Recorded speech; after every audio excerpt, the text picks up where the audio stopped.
Ciao da Nicoletta e sono qui oggi perché ti voglio invitare a un corso, il corso che io preferisco tra quelli che tengo, è uno dei corsi miei più intensi, che vanno più a lavorare in profondità dell'essere umano, il corso di programmazione neurolinguistica. È un corso che dura un weekend, full immersion, si va avanti a oltranza, il venerdì sera, il sabato sera, poi magari alle 2 di mattina si finisce in piscina e il principio base di questo corso è il seguente.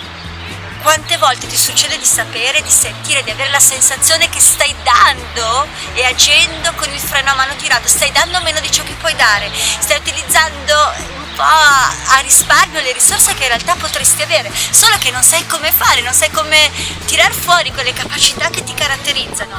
Il principio base della PNL è il seguente: noi abbiamo un hardware che è il cervello e l'hardware è estremamente perfetto, quello che troppo spesso non è perfetto purtroppo è il software. Mi è successo proprio qualche giorno fa con l'iPad, dovevo vedere dei DVD, rivedere dei DVD di lettura veloce per il mio editore e li ho installati nell'iPad, però purtroppo non sono riuscita a trovare il programma che me li leggesse e quindi i file c'erano all'interno, ma ahimè senza il software giusto era come se fossero inesistenti, anzi non li ho proprio potuti aprire. La stessa cosa avviene con le nostre capacità. Se non installiamo i software giusti, i programmi giusti che ci permettono di ottenere alcuni risultati, quei risultati tarderanno a venire.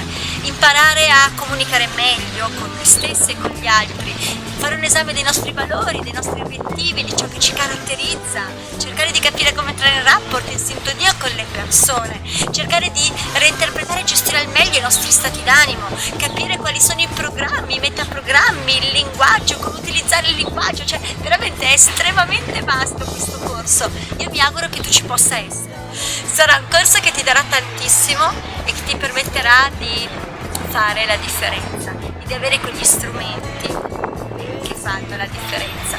Mi auguro che tu ci possa essere, anche perché veramente è un investimento di tempo economico minimo per un risultato che ti serve a vita. Grazie, con gratitudine, grazie. Ciao da Nicoletta. Ciao! Here comes the sun. Here comes the sun.